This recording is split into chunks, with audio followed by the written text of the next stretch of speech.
Bonjour à tous et bienvenue dans cette nouvelle vidéo. Aujourd'hui, je vais vous présenter une petite technique assez simple pour incruster de façon pérenne des sous-titres dans vos vidéos. En effet, il y a pas mal d'outils, notamment VLC, qui permettent de faire ça assez rapidement. Souvent, on voit pas mal de tutos sur Internet qui nous expliquent comment lire des sous-titres dans une vidéo, mais ça ne nous permet pas de l'enregistrer et de l'exporter pour la diffuser telle qu'elle. Alors il y a beaucoup de techniques pour le faire, j'en ai trouvé quelques-unes qui fonctionnent. Encore une fois, au niveau de la vidéo, il faut beaucoup essayer au niveau des paramètres de diffusion pour trouver les bons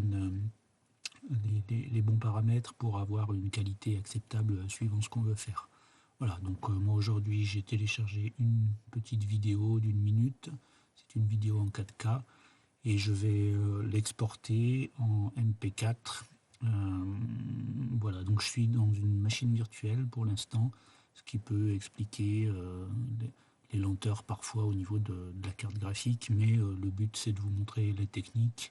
Je ne suis pas du tout un spécialiste de la vidéo et du vidéomontage. Voilà, donc moi j'ai pris des paramètres qui correspondaient à ce que je voulais faire. Alors, la première des choses au niveau des sous-titres, c'est d'abord d'ouvrir le player VLC tout seul, sans lancer de vidéo, et on va déjà configurer l'apparence de nos sous-titres.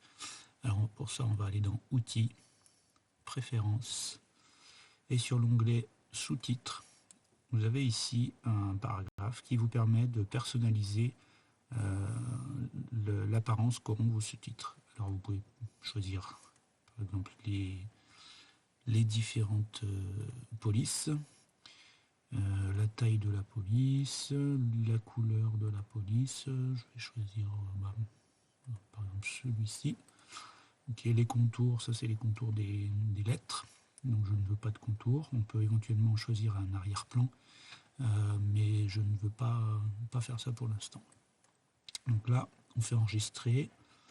On va fermer notre player pour l'instant. Ensuite, il faut préparer un fichier de sous-titres. Un fichier de sous-titres, qu'est-ce que c'est? C'est tout simplement un fichier texte dans lequel vous allez introduire vos sous-titres avec un formatage bien particulier. Alors, je vais vous montrer comment ça se présente. Alors, tout simplement, dans votre fichier, vous indiquez, je vais agrandir un petit peu, vous indiquez donc votre numéro de sous-titre, votre identifiant en fait, c'est l'ordre dans lequel ils vont s'afficher. Ensuite, là c'est très important, vous indiquez une période pendant laquelle ce texte va s'afficher.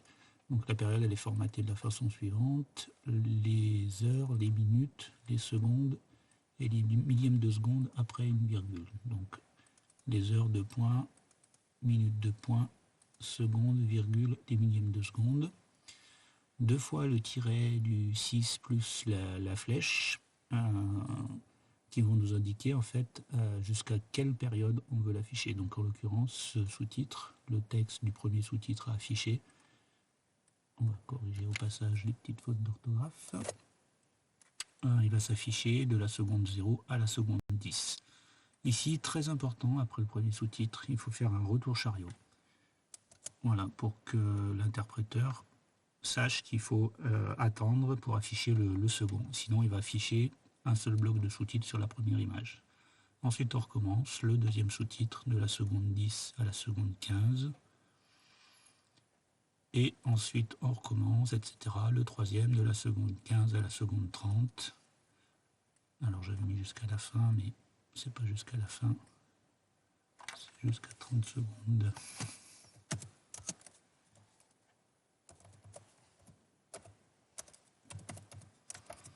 Voilà. Et ce fichier, nous allons l'enregistrer en format SRT, c'est-à-dire qu'on l'enregistre et on change son extension en format SRT. Et alors, très important aussi, il faut que ce fichier ait le même nom que votre vidéo. Ma vidéo s'appelle vidéo.mp4, mon fichier de sous-titres va s'appeler vidéo.srt. Voilà, donc si je lance ma vidéo dans VLC, On devrait voir nos sous-titres qui s'affichent. Voilà, donc le texte du premier sous-titre. Alors comme je vous ai dit, ça saccade un peu en ce qui me concerne parce que je suis dans une machine virtuelle que je fais tourner sur mon PC Windows 10, qui est un PC portable tout à fait classique, basique, sans performance particulière.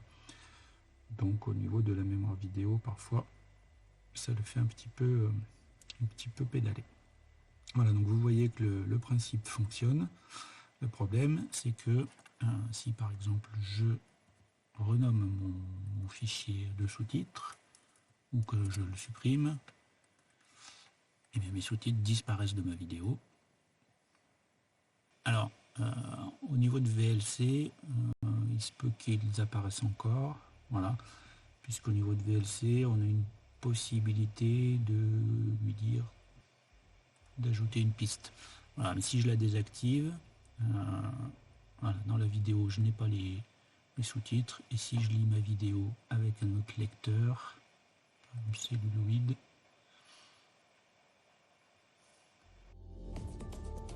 voilà, on voit que je n'ai pas la vidéo. Alors, pour remédier à ça, je vais renommer mon fichier. On va ouvrir VLC, là encore sans lui charger de vidéo. On va aller sur Média, on va choisir Diffusion, Diffuser. Ici, on va choisir notre fichier vidéo à diffuser, à encoder, Open. Ensuite, on va cliquer sur Diffuser. On va faire suivant. Là, au niveau de la destination, on va lui dire qu'on veut un fichier. On va ajouter puis faire parcourir. Et on va lui donner le nom de notre fichier de destination. Alors, je vais l'appeler vidéo 2. Attention à bien choisir un nom différent du premier, bien évidemment. À ce niveau, on fait suivant. Ici, on va choisir notre format de sortie. Alors, déjà, on active le transcodage et on choisit le format de sortie vidéo. Alors, c'est là où les spécialistes en montage vidéo, en vidéo, seront plus à même que moi de vous expliquer. Il faut faire le compromis entre la diffusion sur Internet, la qualité que l'on veut, etc., etc., toutes les différentes méthodes de compression. Alors moi, j'ai choisi d'encoder ma vidéo en MPEG, en 720p, 720 pixels, pour les télés, etc., etc. Et ensuite, je suis passé un petit peu vite, il faut cliquer sur l'option de paramètres, la clé à molette. On va choisir un encodage MP4 et au niveau des sous-titres, c'est là qu'on va sélectionner. Alors, on fait en sorte que les sous-titres soient sélectionnés, soient cochés et on choisit le codec T140. Puis, incruster les sous-titres sur la vidéo. On fait enregistrer. Suivant. Donc là, ça nous donne le code qui va exécuter. On fait diffuser. Voilà, donc là, on le laisse terminer son processus, mais jusqu'au bout. En fait, là, il est en train de convertir. Vous voyez, pour une vidéo d'une minute qui faisait 45 mégas, je crois, ça va relativement vite. Alors, l'important, vous voyez, là, il m'a mis une icône de transformation en cours. Donc, c'est le fichier qu'il est en train de créer. Il faut bien lui laisser terminer le processus jusqu'à ce que l'icône change ici, et même attendre encore quelques secondes, histoire de bien lui laisser le temps de convertir tout son buffer vidéo. Voilà, donc là il m'a changé mon icône. Je vais lui laisser encore un petit peu de temps et je vais lancer ma vidéo. On clique plutôt. Voilà, et on voit, alors comme je disais tout à l'heure, au niveau du rendu vidéo, ça lag un petit peu de la bufferisation, parce que je suis dans une machine virtuelle, et vous voyez que notre sous-titre est bien incrusté. Et pour le vérifier, on peut par exemple supprimer carrément notre fichier de sous-titres et lire notre vidéo avec un autre lecteur. Voilà. Et on voit que je vais baisser un petit peu le son. voit que notre vidéo conserve bien ses sous-titres. Voilà, c'était la petite vidéo d'aujourd'hui concernant cette petite astuce qui est très pratique si vous voulez diffuser des vidéos ou même rendre service à quelqu'un pour traduire des films, etc., etc. Ça peut être très pratique. Je vous remercie de votre attention et je vous souhaite de bons montages vidéo et j'espère vous retrouver à bientôt sur ma chaîne. Bonne journée.